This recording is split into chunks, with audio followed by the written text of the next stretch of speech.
Yeah, I'm on another pizza kick, so what? Okay, to be fair though, we are doing something different here. The first thing I'm going to do is make my pizza dough, and we're going to make a Poolish for this. And a Poolish is kind of like a starter, except it requires less time and commercial yeast. It does contain wheat, and guess what? Bread flour contains wheat. I'm just putting in some bread flour, some yeast, and some water. And that's literally it. I'm putting this in a small glass. You can do this in a bowl if you'd like. And after I'm done whisking that up, I'm just going to top this with some plastic wrap. And I'm going to leave this in the fridge for 24 hours. And this is going to add a lot of flavor to our pizza dough in the end. Alright, so it's the next day. As you can see, this rose up very, very well. It looks really good. You can see all those bubbles in there. And you can just tell from looking at it that it's a very wet and sticky substance, and that's going to be added to our dough, which we're going to make right now. I'm using bread flour, some salt, dry active yeast. I'm adding in my Poolish now, and make sure you get it all in there. You don't want to lose any of that flavor. And then I'm going to add some olive oil and then some water.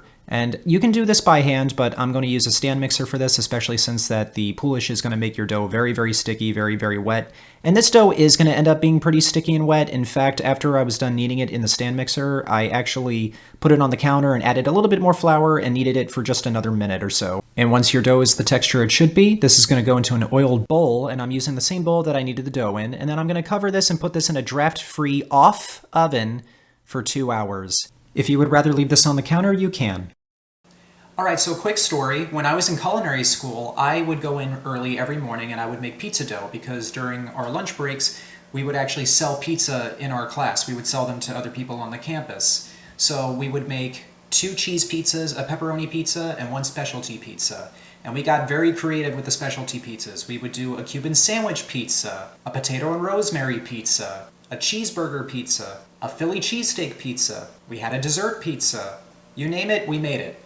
So I wanted to make a specialty pizza that went under that same category. Although I've never made this pizza before, this is my first time, but these are a combination of ingredients that I know will work.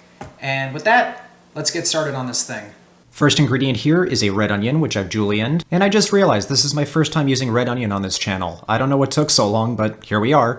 And I'm just going to leave them on the counter here while I get everything else ready. By the time I finished that, my pizza dough was ready. And like always, when I make pizza dough, this is enough to make 2 pizzas. Today, we're just going to make 1 pizza. I smoothed it out on my floured countertop and I cut it in half. And I'm just going to save 1 half for another day. And the other half I'm going to flatten out as much as I can before putting it into my greased cast iron pan, which I coated with olive oil. And I'm coating both sides for guaranteed brownness in the oven. And I'm flattening it out as much as I can, but I'm going to cover it with a damp towel and let it rise a little bit longer while I get everything else done. I'm preheating my oven to 550 degrees Fahrenheit, and in a medium saucepan over medium heat, I'm adding olive oil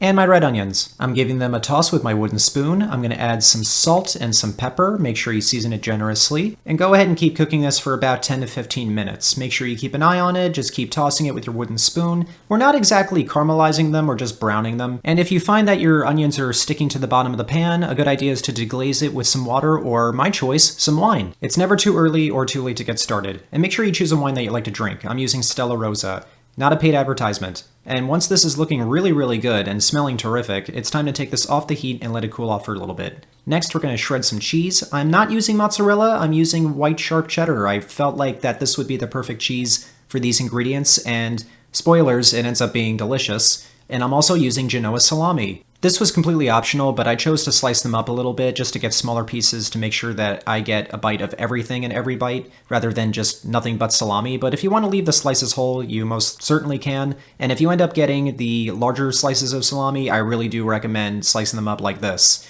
And I'm also using sage, which I've never used before. This is my first time. And I decided to give it a taste while it was still raw. I looked up to see if it's better to have it raw or to have it cooked. It is much better to have it cooked. And yeah, it's a little on the strong side when it's raw. Not bad, but yeah, I am going to cook this. But I also don't want it to burn in the oven, so I'm going to put this in the oven about halfway through cooking. I'm also not going to leave the leaves whole like, say, basil, but I'm going to chop this up a little bit because this is stronger than basil. But now that our toppings are ready, our oven is preheated, and our dough has risen a little bit more, and it's now easier to spread, we can now make our pizza. Before I put my toppings on, I'm just going to take my dough in the pan, and I'm going to cook it over medium heat for just a few minutes, just to make sure that the bottom gets nice and brown, and then we're going to take that off the heat and add our toppings. First things first is our onions, and this is going to substitute as a sauce. There's going to be no sauce on this pizza, and I'm only going to use half of what I made because I'm going to use the other half for another pizza for another day. And then I'm gonna put on my cheese, and I'm not gonna go overboard with the cheese because it is a sharper cheese. And then I'm gonna put on my salami, and I do wanna put a lot of salami on here. I really wanna taste it. And this is gonna go into a 550-degree Fahrenheit oven for about 6 minutes. 6 minutes, it's not done yet, but now it's time to add our sage because, like I said, we're gonna put it in halfway through cooking. And then after putting on very little, we're gonna put it back into the oven for another 6 to 7 minutes. And after that, it should be done. Let's take a look at that bottom, and that is looking gorgeous. I love using the cast iron pan for pizza. Now it's time to actually slice into this. Let's take a listen. I never get tired of that. If you don't have a pizza stone, and if you feel that a pizza steel is too expensive, which I kind of feel like it is, I think that the cast iron pan is the way to go. Now let's admire the way this looks, and finally bite into this thing, because I am starving.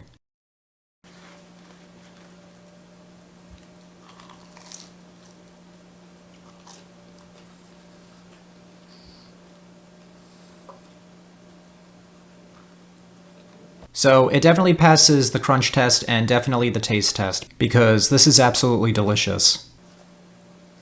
I should have made this while I was in school. It would have sold like crazy. See, what I love, let me just go over real quick what this tastes like. The crust is absolutely fantastic. I'm glad that I made that Poolish because it has kind of a stronger yeasty flavor. It's not overpowering, but it just tastes like really good pizza crust, which it is. The onions almost are caramelized because after I cooked it on the stove, it cooked in the oven and it got a little darker, but it didn't lose that color. And it just tastes sweet almost, even though I didn't add any sugar. It doesn't need any sugar, it is sweet on its own. The cheese is on the sharp side, which is why I didn't want to use that much, but you can taste it and it's great. And the salami is really good because it adds a nice saltiness to the pizza. It's not overly greasy or anything like that, and it's just a really good flavor. To be honest with you, I think I could have put more salami on it, but I honestly have no complaints. It's perfect the way it is. And as for the sage, I'm very happy that I decided to cook it in the oven because you can taste it, and again, not overpowering, but I think if I put it on while it was raw, it would have taken over everything. So I'm very happy that I decided to cook it. And it looks beautiful. It doesn't look too dark, and I'm just happy that it looks as good as it does. It looks like something you would get in a pub, almost, you know? But I love the colors, I just love the flavor. Everything just came out spot on. I really don't have any complaints. This truly is one of the best pizzas I've made on this channel. I say that every time I make a new pizza. I said that about the sfincione. I don't care anymore. This is a great pizza. So it's simple, there's not many ingredients. Make it. Just make it, please, please. And let me know what you think. Leave it down in the comments. I'm finishing this for lunch. If you excuse me. I'm gonna have more of this. Thank you for liking and subscribing. I'll see y'all next time.